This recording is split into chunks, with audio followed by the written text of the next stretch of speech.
Started, yeah. I mean, I started. all right. Okay, let me share my screen, also optimize for video clip. Now everyone see my screen? Yes, no? Yes. Okay, good. All right, let's get started. So this tutorial is to demonstrate the use of v2e, which for more technical details, please find in our paper in this link. And actually, I can also, even though this tutorials link is on the website now, just let me share it again here in the Zoom chat. So after the tutorial, you guys can play with it. And also we have a YouTube tutorial prepared by Toby. I also have a link here. Please check them out. The reason why I'm using this Colab environment is because it provides some free GPU resources. And also you can use these scripts for a tool to convert your video to events as long as you have a Google account. So let's get the idea of the v2e is to emulate realistic events from standard videos. So on the very left, you can have a RGB video where it might be slow rates. And then this RGB video is going to convert into grayscale video, which we call Luma video. So the values in the frames now represent the light intensity. Although I didn't show it in this gigantic box, but combined with synthetic slow motion, we can do arbitrarily finite timing events generation. We also modeled some non-ideality you find in the real sensor, for example, finite intensity dependent bandwidth, leak events, temporal noise. For technical details, it's not really important for this tutorial, but I'm happy to chat with everyone in the Slack. So after event generation, you will have v2e events, and these v2e events will pipeline and output to event files. And also optionally, you can also have the v2e DVS frame for visualization.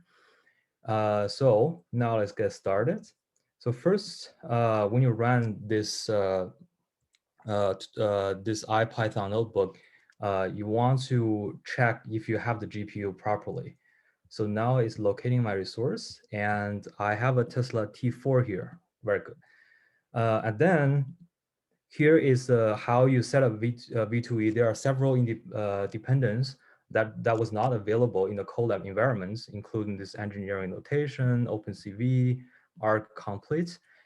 And very importantly, if you want to set up in your local environments, you also need to install Torch, NumPy, Matplotlib, H5Py, TQDM, which are pretty standard for the data science.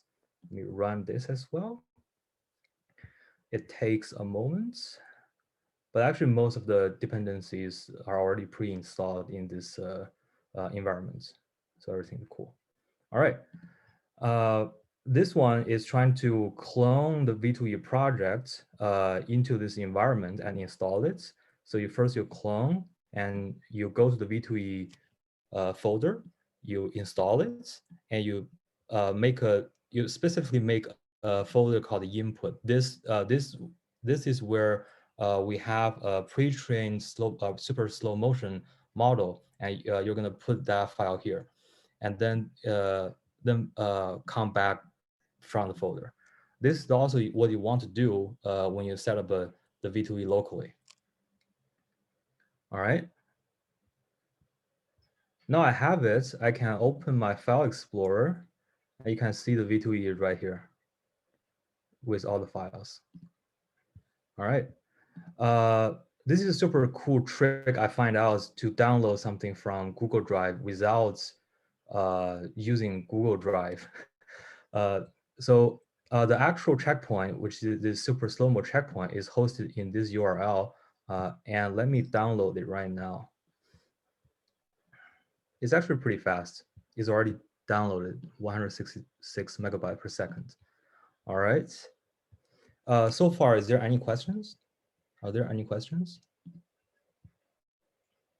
Yes. Has anybody installed the software or tried it?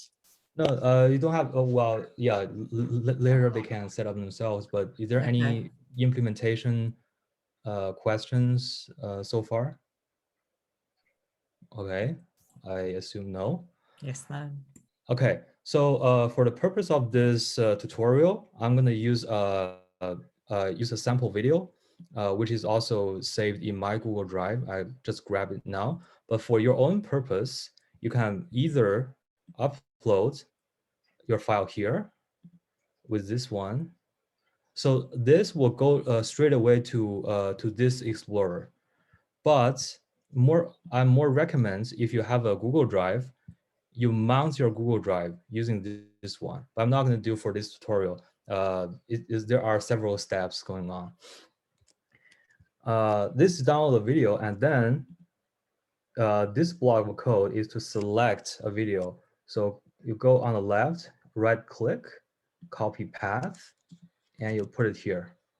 And now when you click it, now we have a chosen video file, which is this file. Let's view it. Let's see what it looked like. All right. So this is a guy jumping in the with a trampoline for 6 seconds. The v2e also supports if your video is not in a standard video, but actually as at least a file. But for purpose of this tutorial, I'm not gonna show it, but you can try it yourself.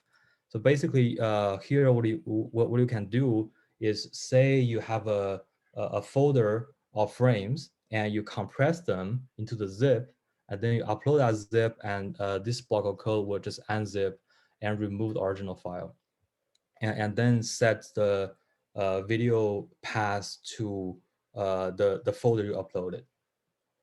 Okay, so now let's do the convert video to events.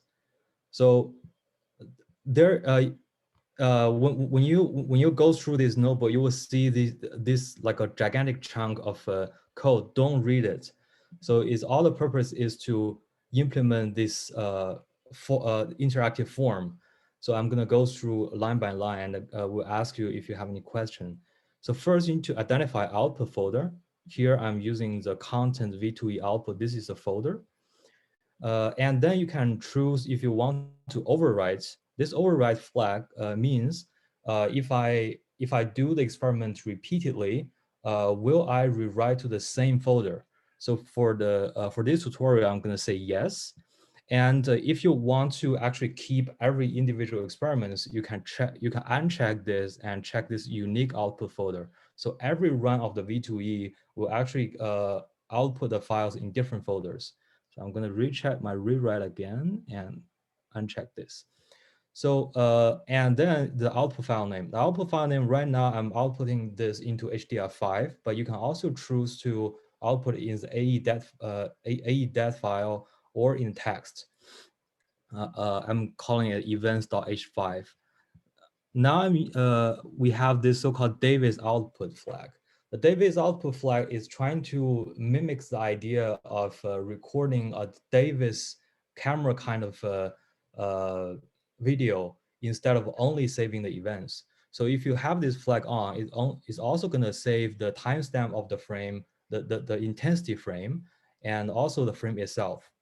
So I'm going to check this, but be aware, by outputs events to files will slow down your emulation because it is in the loop. Okay. Now we have output DVS option. So sometimes when you're converting multiple videos, you probably don't want the video output for visualization for every of your source video. So there you can check this box where it's skip video output, but we want to have some visualization, so I'll just keep this on. And then for DVS visualization, we have two modes, which one is the so-called constant time. So that means for every constant time, for in this case, 33 milliseconds, I'm going to bin all the events into one frame. Or in the other way is constant events. That let's say for every, for example, 15,000 events, I'm going to bin to a frame. So far for the output setting. Is there any question? There's one more mode, actually, which most people are not aware of. It's a method called area event count. Yeah. Which is a cool way to expose a frame of DVS event, accumulated DVS event count, if you want to send it to a network for inference. Yeah. The problem with constant time is that, the speed of a scene varies, right? So you don't want to have just a constant exposure time for each DVS frame. What about constant count? Constant count sounds better, right? Because the faster you move, the quicker you fill up. But that also has problems. If you have a very small object moving far away, it can take a long time to get enough events and the object becomes blurred. And the area event count is kind of a way to just count the number of events in little sub areas and the exposure when any of those sub areas fills up with a certain number of events. These are all things that we developed along the way to drive inference using data-driven frames from DBS. Yeah, thanks, Toby. Is there any question about how to set these options? Okay. Well, in general, if I'm using this as part of another tool, headless without a GUI or without this IPython notebook, then are these options exposed somehow? Yeah, I'm going there. Okay, thanks. Yeah. So, and then we have input options. So this input frame rates means is only working when you pass your video as a list of files, as a list of frames, because there you don't really have a decoding option to decode automatically to determine the frame rate of your video. So you can't just leave it as an arbitrary number, or you don't even pass it in your option. So because we are working with a video right now, so this one is just totally ignored. And a more important argument is this input slowdown factor. So say you have a GoPro video and you record your video in a slow-mo condition, which basically could be 120 hertz, 120 frames per second.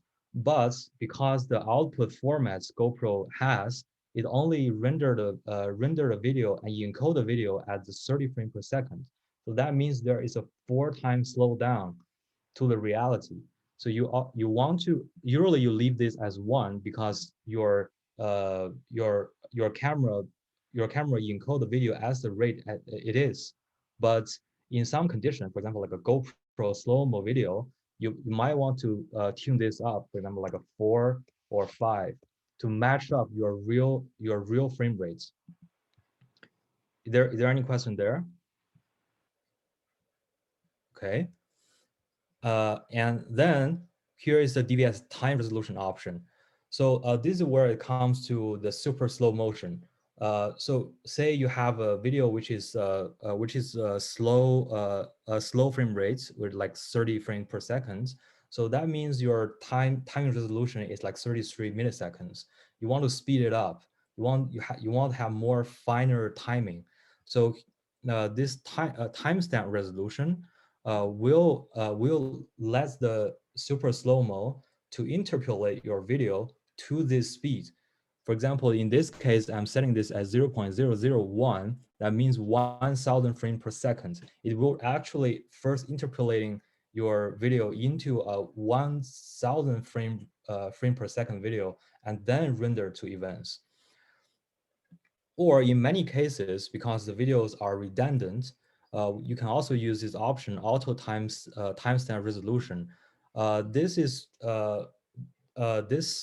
if this set to true, the upsampling factor is going to automatically determine to limit maximum movement between frame to 1 pixel. So as accurate as possible. If say the previous frame to the next frame, the movements to the whole frame, in the maximum is 3 pixels, is going to interpolate 3 frames in between. Because otherwise, even you go even higher rates, it's just going to be redundant videos. To the purpose of this can dramatically slow down the whole program, and for limited time, I'm just going to disable slow-mo for now, but you can really try it. It's pretty cool. So just a minute, I have to say something about that. This is quite important that for people that care about fine spike timing. If you really want fine spike timing of the DVS events, you're going to have to burn a lot of compute. There's no avoiding that. Yes. But just to get going, you basically just go away for an hour and then the video is done. The conversion is done, right? But just for the purpose of all this, we're not going to do that here. Yep.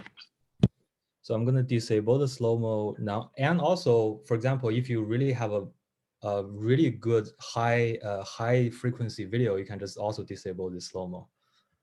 Now we come to the DVS model option, which is the parameter you want to set for the emulator. I'm here giving you 3 options to try. One is clean, which is ideal events. There's no noise. And one is noisy, where you have a considerable amount of noise there. And finally, if you want to control this emulator model yourself, you have this costume. So you can actually control the threshold, which is the positive, negative, the threshold for positive and negative events. You can slide this bar.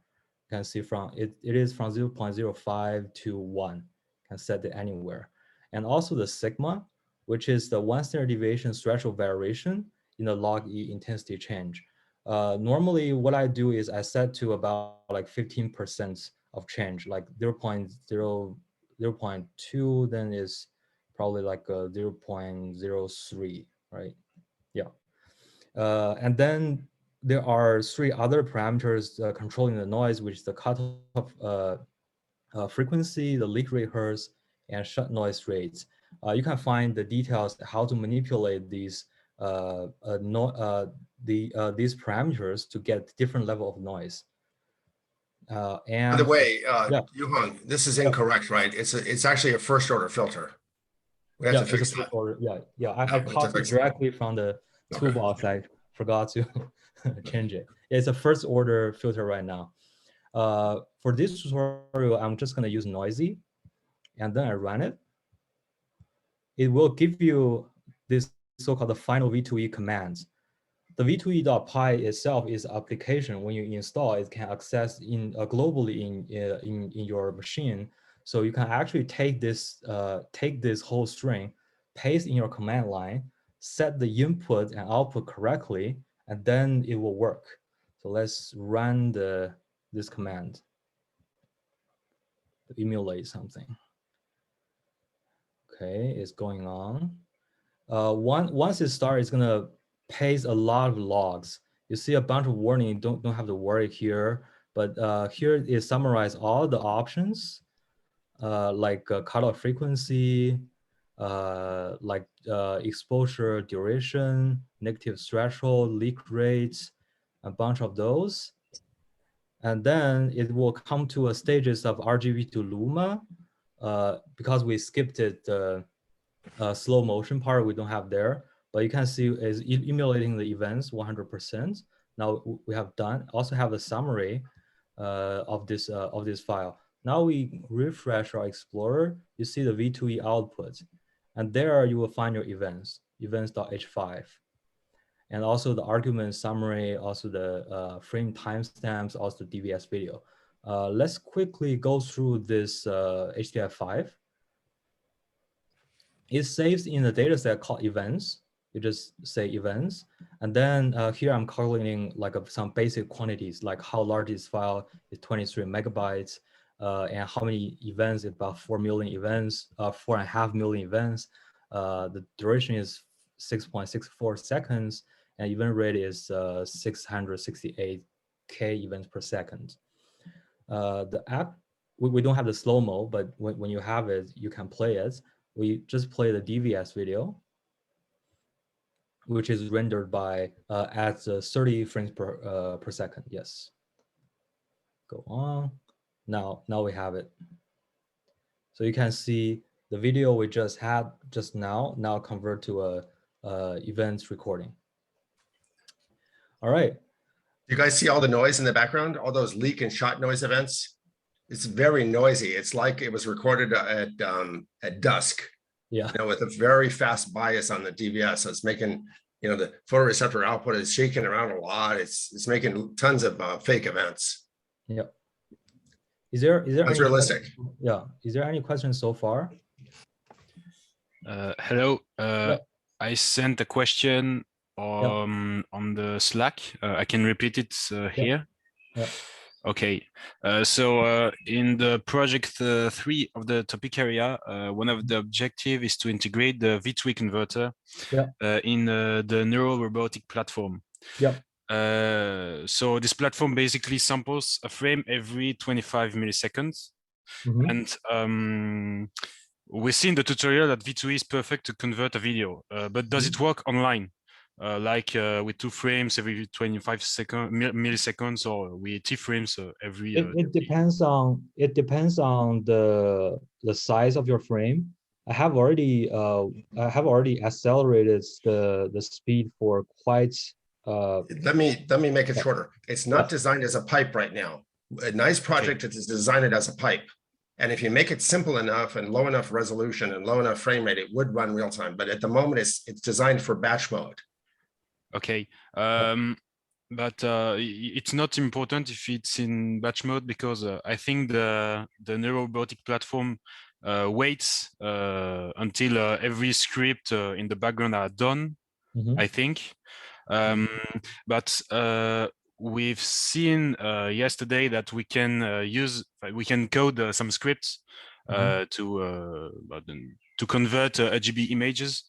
So I think the best to use this v2e tool is to call a function in the source code. Imagine the perfect function would be something like we give a list of RGB frames and we can retrieve the DVS output as a tensor. Is it possible to? Yeah, I'm going there. Yeah, I'm going there. Okay, thank you. Yeah. All right. Is there any other questions? So Yuhuang, you're going to just code that, right? Using the emulator, basically. I have it. Yeah, it's okay. Okay. Okay. Now I move on. So you can download this this one from here, but I have to say the downloads to your local environments in Google Colab can be slow. So I recommend, if you're converting a data set using this script, you mount on your Google Drive and you directly write to your Google Drive. So beyond single file conversion, this is also a scenario where you have a pre-recorded data set. Say you have 1,000 videos you want to convert. The best way is not to break down v2e yourself and then write a script that do it for you. The best way is to use v2e.py secret as a sub process. You're calling v2e from your Python script, so it can do sequentially, like a video by video. I don't want to go to the details here, but I have an example script. How would you convert, for example, a Caltech 101 dataset to events using this script? Is going to be pretty straightforward to extend to your case. And now it's by script, you mean shell script, right? You mean shell script here? No, it's not a shell script. It's a Python script. A Python script. Okay. Python script. Yuhuang, I'm a bit confused though. The Caltech 101, isn't that just a static frame dataset? Yeah. So basically, what I did here is I first make each image to a little video. So I have, I don't know, how many thousands of these little short videos, and then I convert everything with v2e. In other words, he synthesized little videos where you have these triangular saccadic motions. I see. Yeah. Okay. Now it's come to the part really related to our topic, the SMI 21, is use the event emulator in third-party program. So a typical scenario will be a simulator output frames, and the emulator will convert frame to events. So in this section, I provide the examples. One example, the performance bottleneck is the emulator is at writing events into disk. This is really slow things down. So I have there are two ways to look at this problem. You mean it's even slower than the frame interpolation? Yeah. Okay. The frame, well, You sort of cannot use slow-mo in this scenario because that probably gonna slow it down even more.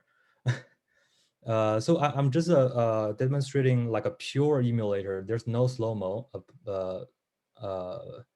in this case.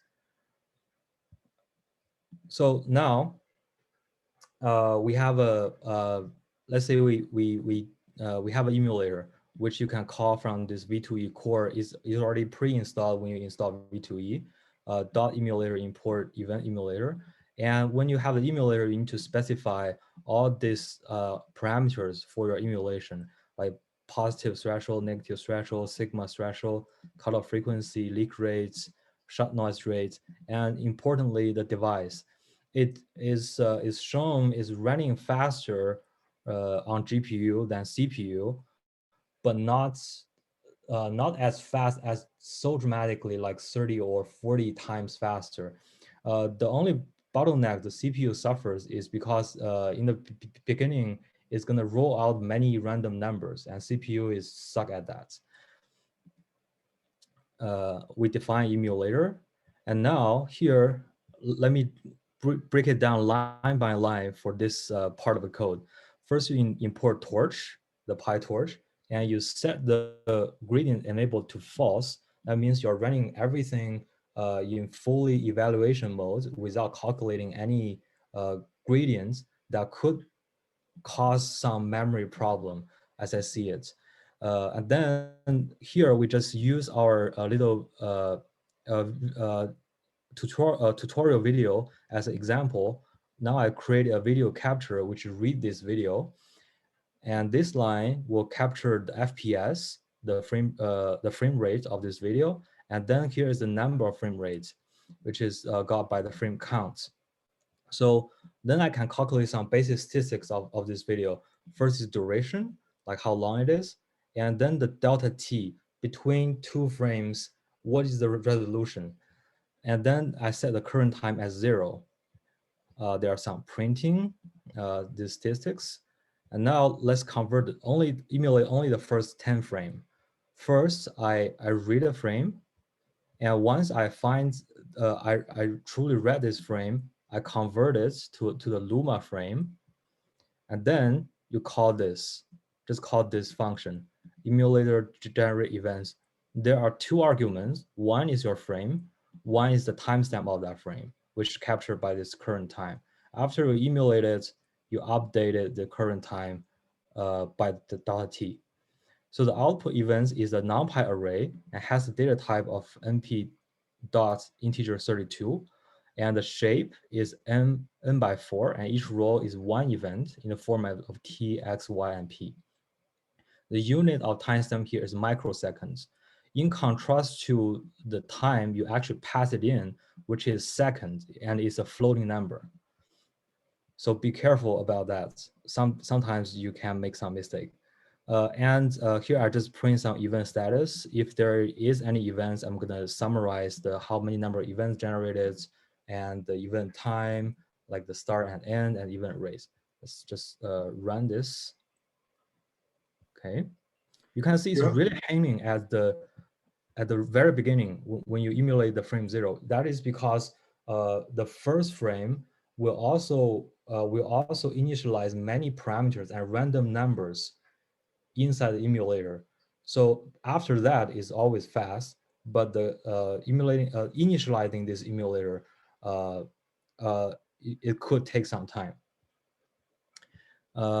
If you want to use it again for other videos, then you just call reset. Then it will reset emulator. Yuhuang, just to clarify, so we were not using the frame interpolation here, right? Yeah, we're not using. Why do we then need PyTorch at all? I don't get that. Well, is that just for yeah, the yeah. So the first version is how the emulator run is in NumPy, and I can tell you for a fact when I convert a video as a 720p for a 6-second video, it took me 40 minutes in the NumPy. For some reason, I still cannot recover from it. But then I went through like stages how to speed it up, and finally I find the PyTorch is the most suitable way to speed up the emulation. And right now, if you are run, say, I think for running a spec like Davis 346, which means dimension as 346 by times 260, and then you can actually render it around like 30 to 40 frames per second without outputting in files, pure emulation. So it's basically, you sort of don't use Torch as a machine learning tool. You just use it as a NumPy drop-in replacement for some operations, right? Basically, just accelerate numerical operations with NumPy with Torch on GPU, which is really handy. So I think the simulator we're going to use also support ROS. I heard ROS the other day, so I quickly cook up some scripts and title what the ROS module could look like. So in this scenario, you have some topic in your ROS supplying RBG frames, and then this script is another module will publish the emulated events to a specific topic, and some other process which wants to record the data can then subscribe on this topic, and then you can pipeline the emulated events to a computer, and that is a multi-process environment, and then it's faster to save. So I have a question. Yeah. Last I checked, Ross was still using Python 2, and this is a big hang up because No, everything. they upgraded now. Well, finally, it's usable. Yeah, because Okay. Python 2 is For required. most stuff. Okay. Yeah, they hook up with Python 3. Okay, so we have a event generator class where here you initialize a node, and then define a publisher, which is event publisher, gonna publish events in this topic. And I assume there is a so-called camera. And this class, I'm gonna subscribe on this topic, this RGB topic, which is gonna give me the image. And then there's a timer, like how often I want to send the events. So this camera is gonna hook up with a function, with a callback function, self.callback. I assume there is some function here. You grab the image from the topic, this RGB topic, and also the timestamp of this frame, and then you run the emulator based on the image and the time. And after that, the publisher, once the publisher see there is something something changed, and then I decide to publish, then someone needs to write a message, a ROS message, which pack this NumPy array in there. So msg.events equals self.events, and then your event publisher gonna publish this message. And finally, how would you run this topic is gonna be, you create an object like this and you use this rospy.spin. All right. Is there any question, like a practitioner, like a ROS user in the audience who would like to chat about this? Or yes, have any hey, questions? can you hear me? Yeah. One question regarding the type of message on ROS. So on that message that you mentioned is, it's a message that you built, and the time resolution of each event is a double, or is like in ROS, which is like defined with microseconds and also nanoseconds. Yeah. Is it exactly like that? Yeah. Okay. Yeah, so I know that you will get seconds and nanoseconds inside the ROS, but this remember, this self.t is going to be in seconds. The unit of this self.t in seconds. So you can have a little converter where you can transit the nanoseconds to seconds. Yeah, indeed. That's what I was asking for, because I guess that ROS use the ROS time definition for each event, so it includes nano and microseconds. Thanks. Yeah. Yep. Okay. So, and final note is what I find someone may want to use it, which is color events. So a Luma video cannot represent all the stuff in the RGB frame. So if you want to get color events, one for each channel, RGB channel, right now the solution is use 3 emulators for different channels, right? And then your emulation speed might be slowed down, but it's probably workable. Yep. So there I finished my tutorial. If you have any question or later on you want to chat in the Slack, I'm happy to help. Thanks. Really nice. Yuhuang. Thanks, Yuhuang. Nice tutorial. Really great. Very good flow. So, Bodo, do you want to stop recording so we can then post this to the? Yes, channel? unless there are more questions from the audience. I actually have a question with respect to color events. Yep. Have you tried using, instead of 3 channels, just one Bayer pattern image?